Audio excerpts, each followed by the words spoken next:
الله أكبر.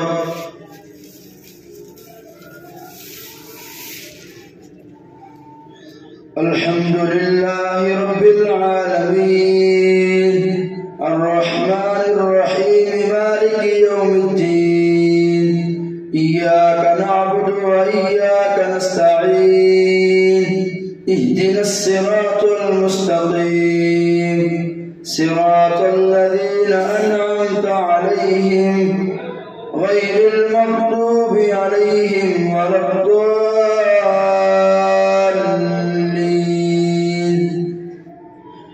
وإذا سمعوا ما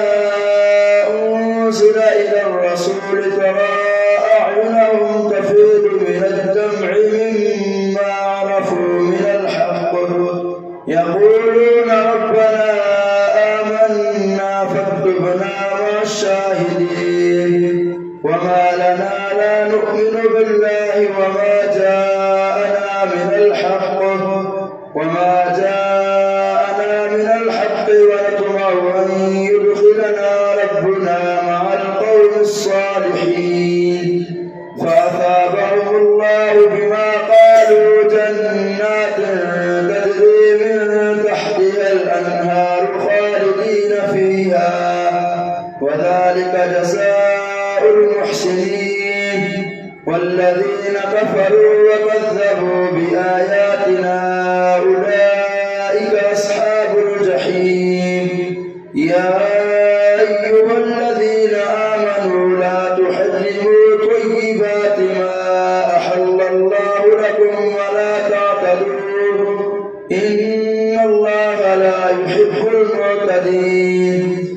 وكلوا مما رزقكم الله حلالا طيبا واتقوا الله الذي أنتم به مؤمنون. لا يؤاخذكم الله باللغو في أيمانكم ولكن يؤاخذكم بما عقدتم الأيمان. فكفارته إطعام 10 مساكين من أوسط ما تطعمون أهليكم أو كسوتهم أو تحرير رقبة فمن لم يجد فصيام 3 أيام ذلك كفارة أيمانكم إذا حلفتم واحفظوا أيمانكم كذلك يبين الله لكم آياته لعلكم تشكرون. يا أيها الذين آمنوا إنما الخمر والميسر والأنصاب والأزلام رجس من عمل الشيطان فاجتنبوه لعلكم تفلحون. إنما يريد الشيطان أن يوقع بينكم العداوة والبغضاء في الخمر والميسر ويصدكم عن ذكر الله وعن الصلاة فهل أنتم منتهون. وأطيعوا الله وأطيعوا الرسول واحذروا فإن توليتم فاعلموا أنما على رسولنا البلاغ المبين. ليس على الذين آمنوا وعملوا الصالحات جناح فيما طعموا إذا ما اتقوا وآمنوا وعملوا الصالحات ثم اتقوا وأحسنوا والله يحب المحسنين. يا أيها الذين آمنوا ليبلونكم الله بشيء من الصيد تناله أيديكم ورماحكم ليعلم الله من يخافه بالغيب فمن اعتدى بعد ذلك فله عذاب أليم. يا أيها الذين آمنوا لا تقتلوا الصيد وأنتم حرم ومن قتله منكم متعمدا فجزاء مثل ما قتل من النعم يحكم به ذوى عدل منكم هديا بالغ الكعبة أو كفارة طعام مساكين أو كفارة طعام مساكين أو عدل ذلك صياما ليذوق وبال أمره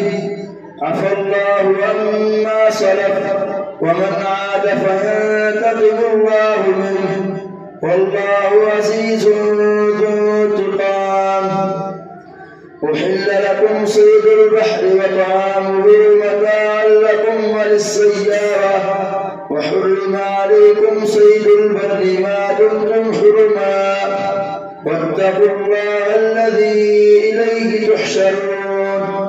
جعل الله الكعبة البيت الحرام قياما للناس والشهر الحرام والهدي والقلائد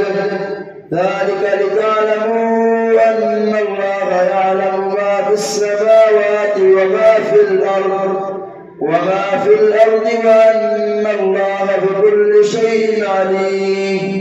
اعلموا أن الله شديد العقاب وأن الله غفور رحيم. ما على الرسول إلا البلاغ والله يعلم ما تبدون وما تكتمون. قل لا يستوي الخبيث والطيب ولو أعجبك كثرة الخبيث فاتقوا الله يا أولي الألباب لعلكم تفلحون. يا أيها الذين آمنوا لا تسألوا عن أشياء إن تبد لكم تسؤكم وإن تسألوا عنها حين ينزل القرآن تبد لكم عفى الله عنها والله غفور حليم. قد سألها قوم من قبلكم ثم أصبحوا بها كافرين. ما جعل الله من بحيرة ولا سائبة ولا وسيلة ولا حام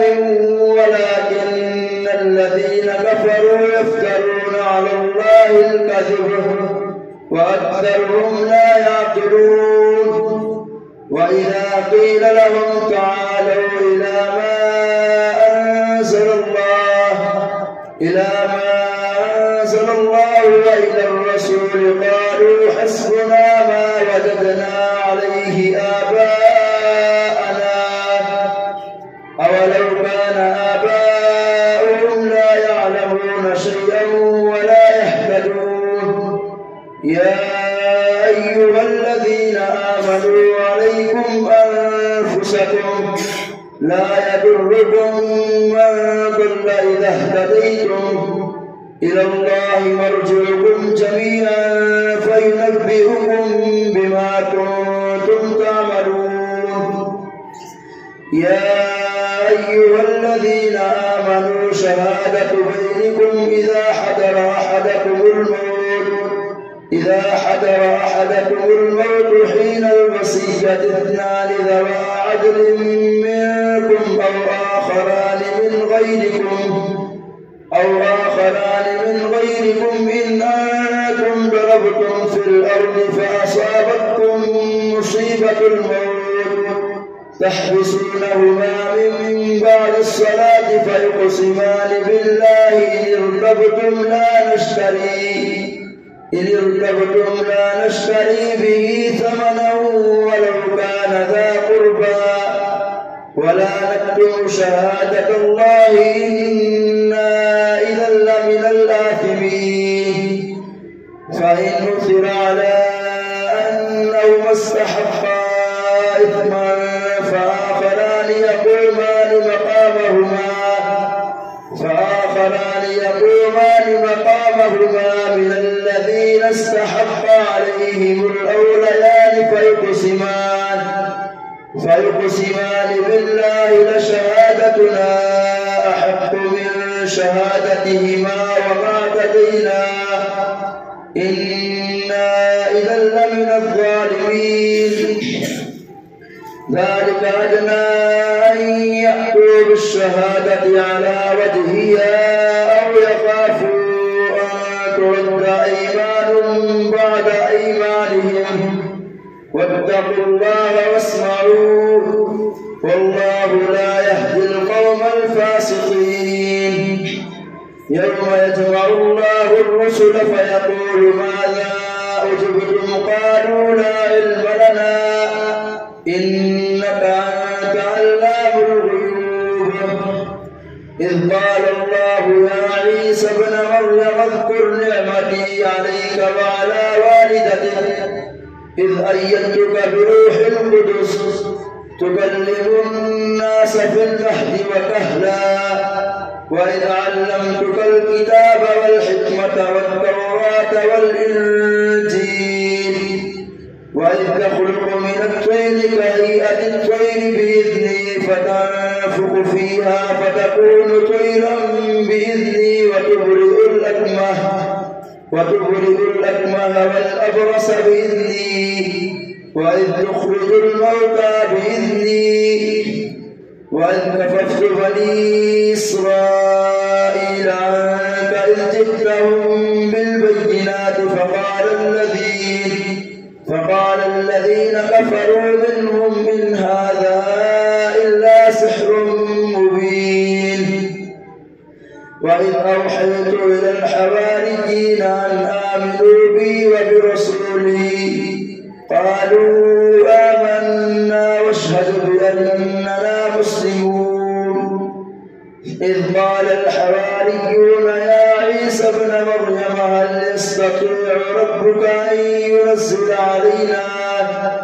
أن ينزل علينا مائدة من السماء قال اتقوا الله إن كنتم مؤمنين قالوا نريد أن نأكل منها وتطمئن قلوبنا ونعلم أن قد صدقتنا ونكون عليها من الشاهدين قال عيسى ابن مريم اللهم ربنا أنزل علينا مائدة من السماء تكون لنا عيدا لأولنا وآخرنا وآية منك وارزقنا وأنت خير الرازقين قال الله إني منزلها عليكم فمن يكفر بعد منكم فإني أعذبه عذابا لا أعذبه أحدا من العالمين الله أكبر سمع الله لمن حمده الله أكبر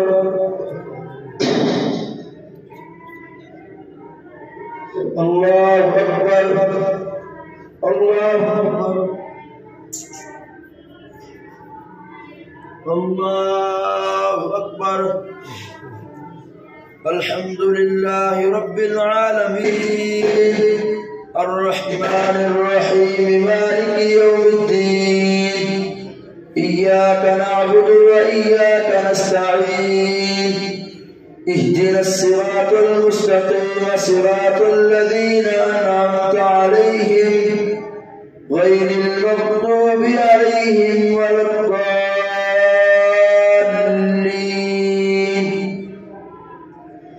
وإذ قال الله يا عيسى ابن مريم أأنت قلت للناس اتخذوني وأمي إلهين من دون الله قال سبحانك ما يكون لي أن أقول ما ليس لي بحق إن كنت قلته فقد علمته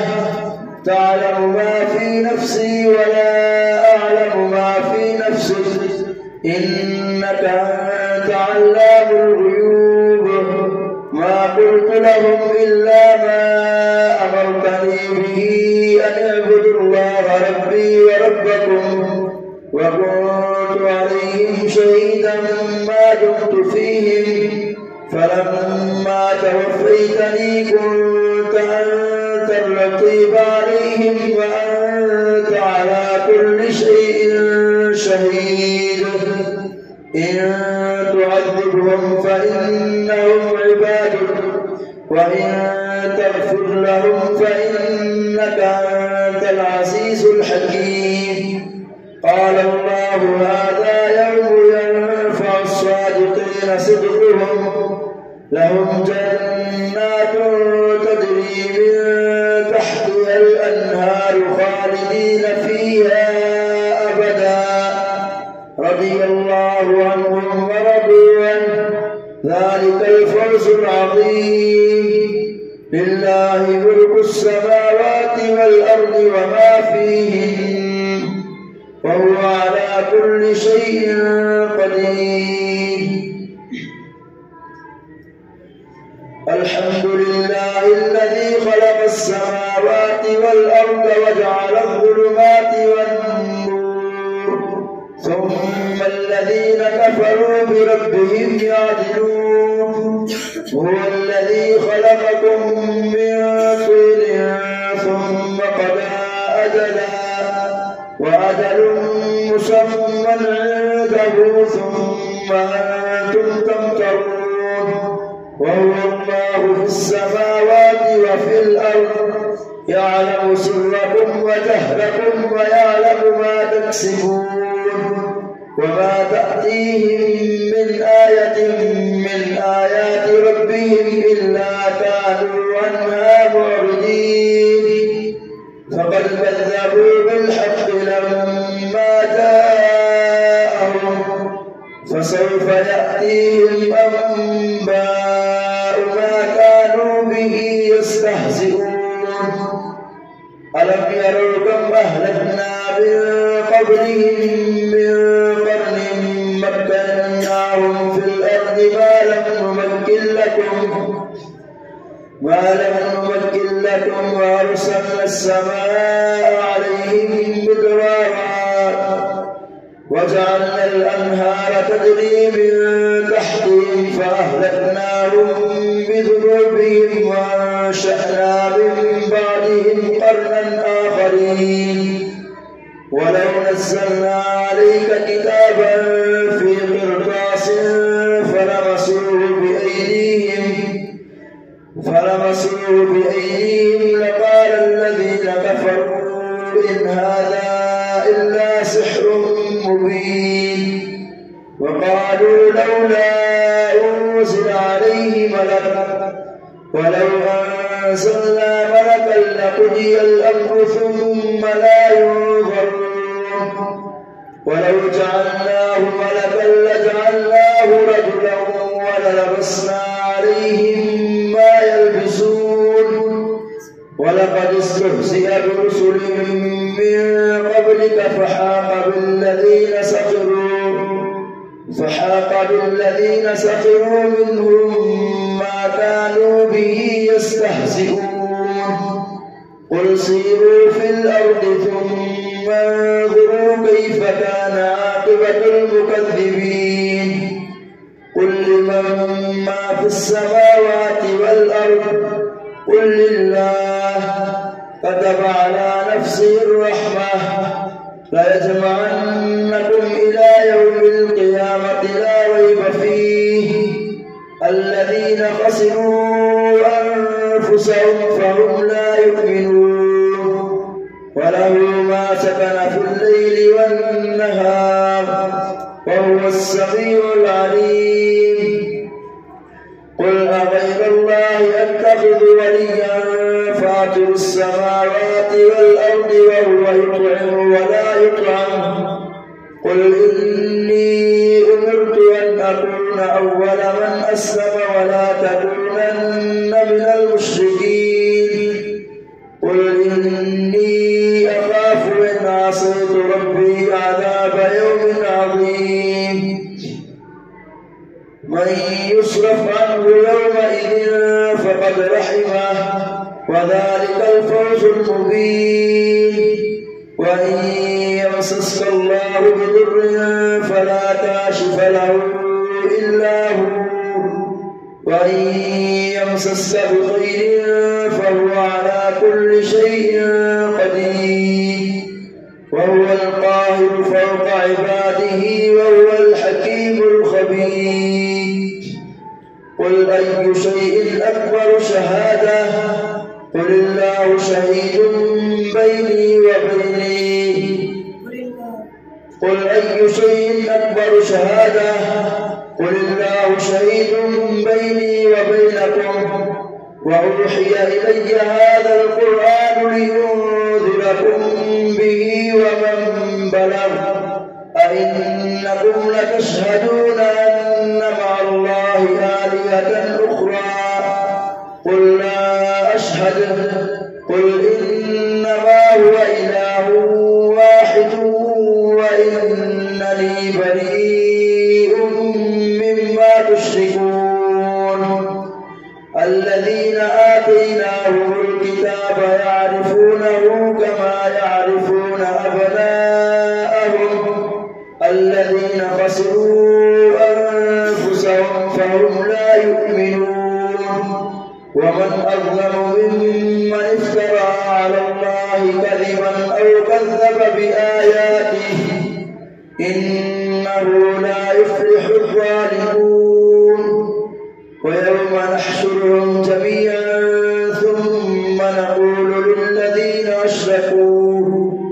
ثم نقول للذين أشركوا أين شركاؤكم الذين كنتم تزعمون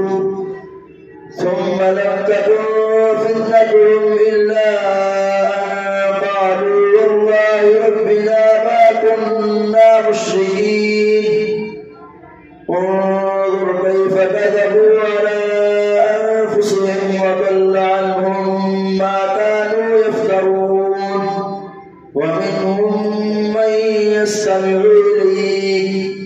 وجعلنا على قلوبهم أكنة أن يفقهوا وفي آذانهم وقرا وإن يروا كل آية لا يؤمنوا بها حتى إذا جاءوك يجادلونك يقول الذين كفروا إن هذا إلا أساطير الأولين وهم ينهون عنه وينأون عنه وإن يهلكون إلا أنفسهم وما يشعرون ولو ترى إذ وقفوا على النار فقالوا يا ليتنا نرد ولا نكذب بآيات ربنا ونكون من المؤمنين بل بدا لهم ما كانوا يخفون من قبل ولو ردوا لعادوا لما نهوا عنه وإنهم لكاذبون وقالوا إن هي إلا حياتنا الدنيا وما نحن بمبعوثين ولو ترى إذ وقفوا على ربهم قال أليس هذا بالحق قالوا بلى وربنا قال فذوقوا العذاب بما كنتم تكفرون قد خسر الذين كذبوا بلقاء الله حتى إذا جاءتهم الساعة بغتة قالوا يا حسرتنا على ما فرطنا فيها وهم يحملون أوزارهم على ظهورهم ألا ساء ما يزرون وما الحياة الدنيا إلا لعب وللدار الآخرة خير للذين يتقون أفلا تعقلون قد نعلم إنه ليحزنك الذي يقولون فإنهم لا يكذبونك ولكن الظالمين بآيات الله يجحدون ولقد كذبت رسل من قبلك فصبروا على ما كذبوا وأوذوا حتى أتاهم نصرنا ولا مبدل لكلمات الله ولقد جاءك من نبأ المرسلين وإن كان كبر عليك إعراضهم فإن استطعت أن تبتغي نفقا في الأرض أو سلما في السماء فتأتيهم بآية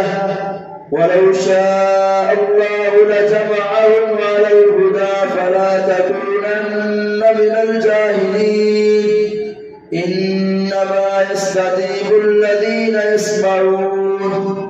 والموتى يبعثهم الله ثم إليه يرجعون وقالوا لولا نزل عليه آية من ربه قل إن الله قادر على أن ينزل آية ولكن أكثرهم لا يعلمون وما من دابة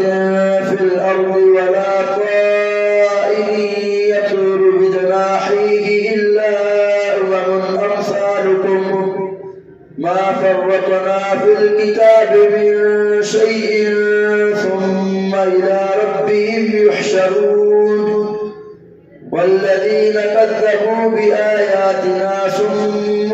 وبكم في الظلمات